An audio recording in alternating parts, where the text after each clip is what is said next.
sharafu, yoon sharafe, yoon basaase, qeerroo Oromoo, qarree Oromoo, yoon basaase, yoon basaase, har'aa kaasee, ani Oromoodha. Safuu koo, aadaa koo, Burjii Bettaashii, nan gata, surree raapperii, nan dhiisa, safuu koo, nan kabaja. Har'aa kaasee, Oromoof, Oromiyaa, qeerroo, qarree, hin basaatu. Yoon basaase, dhiigni, jaallanii, gammoojjiilee, Oromiyaa keessatti, hangala'e, dhiigni, qeerroo Oromoo, qarree Oromoo, Oromiyaa, ispaaltii, Oromiyaa keessatti, boolee Oromiyaa keessatti, hangala'e, lolaa ta'ee, naa nyaatu, lafeen, gootota, Oromoo, gammoojjiilee, Oromiyaa keessatti, caccabe, lafeen, qeerroo Oromoo, qarree Oromoo, ispaaltii, Oromiyaa keessatti, caccabe, walitti qabee, qoree ta'ee, naa waraana, yoon basaase, naa waraana, yoo walamanne, naa waraana. Har'aa kaasee, Oromoof, Oromiyaa, walqixa, ala koof, ala namaa, walqixa, nan ilaala.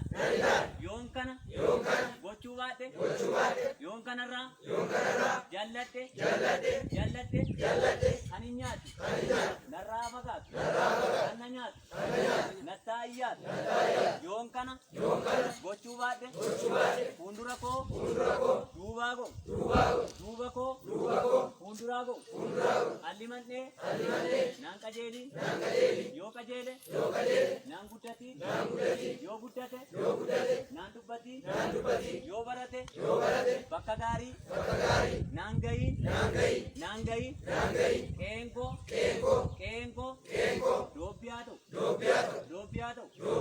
alli koo, walqixxummaa, akka ilma Oromooti, akka intala Oromooti, akka safuu Oromooti, nan eegsisa. Aadaa Oromoo, safuu Oromoo, nan eegsisa. Biyya keenya irratti hin baqannu, hin falmanna, abeenyaan, yaadaan, waraana, bilisummaa Oromoo, bukkee dhaabbannee, waan dandeenyu, ni gargaarra. Yoo dadhabne, haga wareegama, lubbuutti, bukkee, hin dhaabbanna. Yoo kana gochuu baanne, waan amma jenne kun mallattoo gaaffii ta'ee, lafa aboosha deemutti, lafa amantiitti, maaddii nyaataa irratti, naa iyyaafatu. Dhiigni goototaa, naa iyyaafatu. Dhiigni qarree, naa iyyaafatu. Dhiigni qeerroo, naa iyyaafatu. Manni Oromoo, manni nagaan, inni gubatu. Yoon kana godhe, dogoora tokko yoon dalage, Oromoo kana irratti yoon dalage, mana koorra, innan namaa gubate, akkoosaa gubate. Yoon kana godhe, waan amma dubbadhe kuni, waan amma dubbu walitti gale kuni, haphee ta'ee, naa qabatu. Rasaasni, waraana, bilisummaa, Oromoo, keessaa baatu, yoon Oromootti, shira dalage, nan abiin. Rasaasni diinaa, yoo na dhabe, rasaasni firaa, nan abiin. Har'aa kaasee, Oromoof, Oromiyaa, walqixa, ilaalee, har'aa kaasee, waan hin qabuun, akka wareegama lubbuutti, bukkeen dhaabbadha. Yoo kana gochuu baadhe, waan amma dubbadhe kuni, gaara ta'ee, narrattaa jiru.